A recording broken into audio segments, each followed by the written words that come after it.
పత్రికా సమావేశంలో పాల్గొన్న మీడియా మిత్రులకు,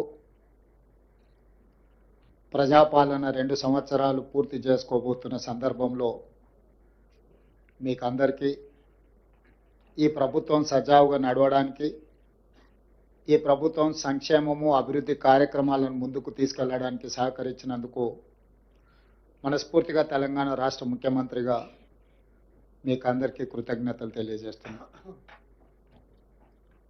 ఈరోజు తెలంగాణ రాష్ట్ర ప్రభుత్వం గతంని ఒక అనుభవంగా, ఈ అనుభవాల నుంచి నేర్చుకున్న పాఠాలను భవిష్యత్ ప్రణాళికగా మార్చుకొని 4 కోట్ల తెలంగాణ ప్రజలకు ఒక అద్భుతమైన అభివృద్ధి చెందిన తెలంగాణను అందించాలన్న ఆలోచనతోటి 2 సంవత్సరాల ఉత్సవాలను జరుపుకోవడమే కాకుండా భవిష్యత్తు ప్రణాళికలను రచించుకొని భవిష్యత్తు కోసం పారదర్శకమైన పాలసీలను తీసుకొచ్చి ఒక పాలసీ డాక్యుమెంట్ని జాతికి డెడికేట్ చేయబోతున్నాం.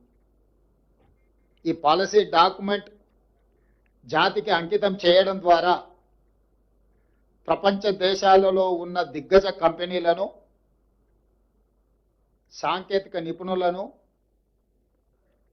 మన దగ్గర ఉన్న యువ సంపదకు ఉద్యోగ ఉపాధి అవకాశాలు కల్పించడానికి, తద్వారా రాష్ట్ర ఆర్థిక రంగంలో బలమైన ఆర్థిక రాష్ట్రంగా నిలదొక్కుకోవడానికి, తద్వారా ప్రజలకు ఇచ్చిన ప్రతి మాట సంక్షేమ పథకాలు అమలు చేయడానికి ఈరోజు మనము ఒక విజన్ డాక్యుమెంట్ని తయారు చేసుకున్నాం. ఈ విజన్ డాక్యుమెంట్కి తెలంగాణ రైజింగ్ 2047 అని చెప్పి నామకరణం చేసుకోవడం జరిగింది. ఈ తెలంగాణ రైజింగ్లో 2 ప్రధానమైన అంశాలు ఉంటాయి. ఒకటి విజన్, 2 స్ట్రాటజీ.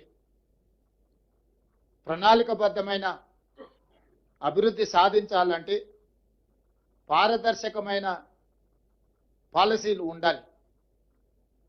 పాలసీలలో పాలసీ పెరాలసిస్ ఒకవేళ వస్తే పెట్టుబడులకు రక్షణ లేకపోవడమే కాకుండా రాష్ట్ర భవిష్యత్తు కూడా నష్టదాయకంగా తయారవుతుంది.